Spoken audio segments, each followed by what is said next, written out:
When I was 12 years old, we moved from Lebanon to Iraq. We started sharing a bed, me, my mother, and younger brother. Those nights were a mix of emotions. My mom kept the lights on to read. The bright light and the smoke of cigarettes bothered me. I preferred sleeping in deep darkness.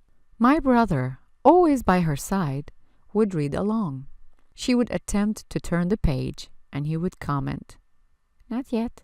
She kept the page until he said, "Ready." Despite these minor inconveniences, I loved observing my mother and little brother enjoying a good read. One day, I expressed interest in reading psychology. My aunt's neighbor, Nazar, warned me. "Be careful. Psychology is a dangerous field. It can hurt you." I would proceed with caution if I were you. His serious tone and slight concern left a lasting impression on me. It's funny how certain small details stay vivid in our memories. Back then, I didn't know Nazar well. He was an adult whom I had very little interaction with. As a teenager, I immersed myself in romance novels. I used to drift off to sleep with the novel in my hand and Radio FM playing in my earphones. I'd often wake up to the abrupt silence of whoosh as the station signed off at midnight. Those were the days long ago. Strange enough, his words shaped my path for years to come. I steered clear from psychology books altogether, burying my passion by intention. I remained devoted to romance novels, day and night. I escaped into stories of love accompanied by the soothing tunes of Radio FM. My best friend Sarah, whom I considered very conservative, also read those novels. I never thought she would enjoy them. For some reason, I had a bad feeling about it. Yet, I couldn't quite explain it. As soon as she told me that she read them, I had to investigate which novels she liked, which one she was reading at the time. As a response to my questions, in a quick gesture, she shared something shocking. She gave me a quick glimpse, revealing how she hid the novel in the middle of a school textbook, showing how she was pretending to study while she reads her novel. I couldn't bring myself to comment. I didn't want to hurt her feelings. But deep inside, I was raging with anger. How could such a cool source of entertainment lead my intelligent Sarah to lie? My mind concluded those novels were harmful, and I refused to have anything to do with them.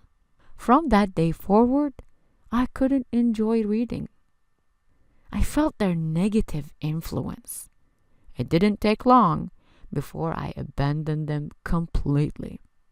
School was something I loved. I had a good relationship with teachers and textbooks. I persisted until I mastered difficult assignments. Grasping the material gave me confidence. By time, it evolved to enjoying teaching the material to classmates and excelling in quizzes.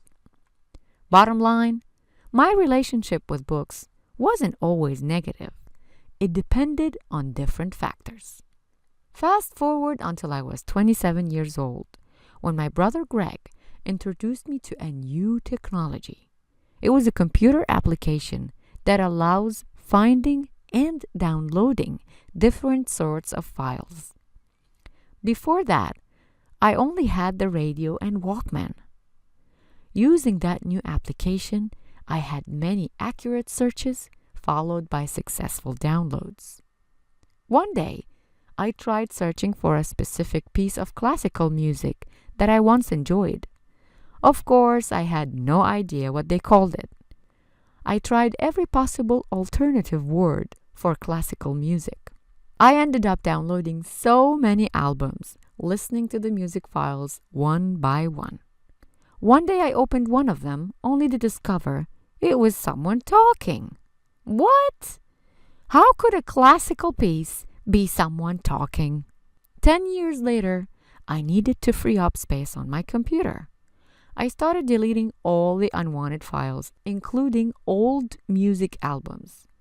That was when I discovered that the person talking was reading a book, a psychology audiobook titled 50 Psychological Classics. What are the odds?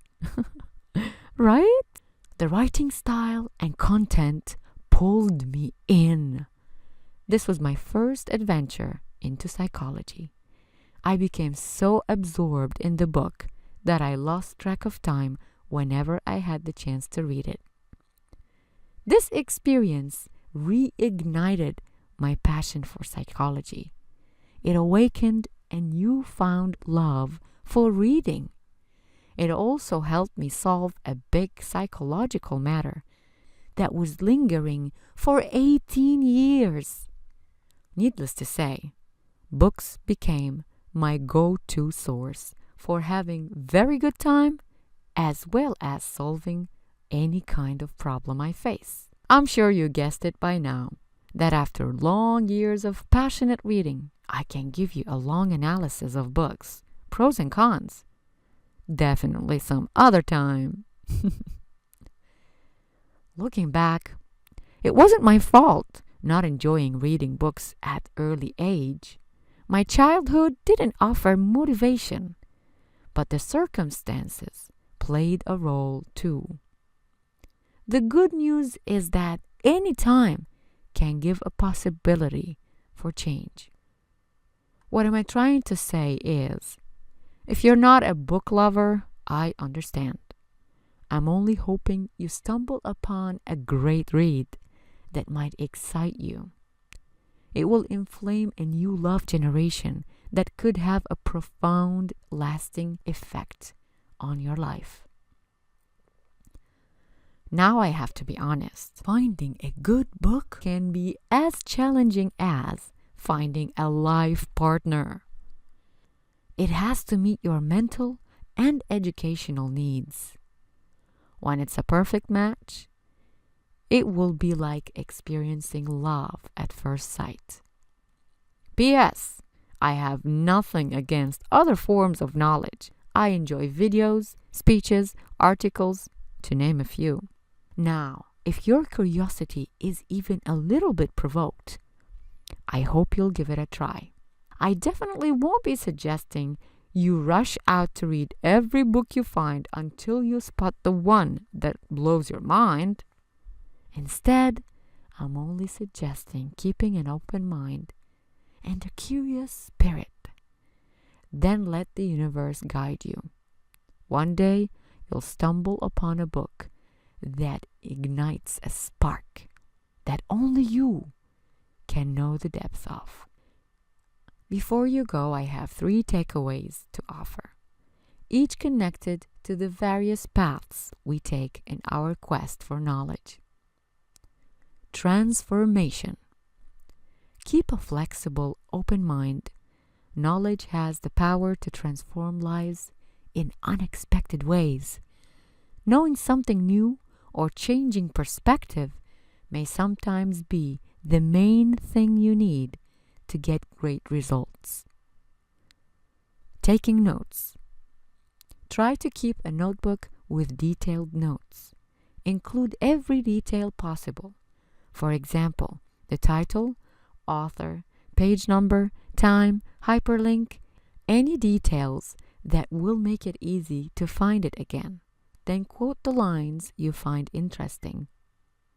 Perhaps email it to yourself, and if you have the book, attach it to the email. This way you will always be able to get back to the exact source of info when you need it. Trust me, you will need it. Share.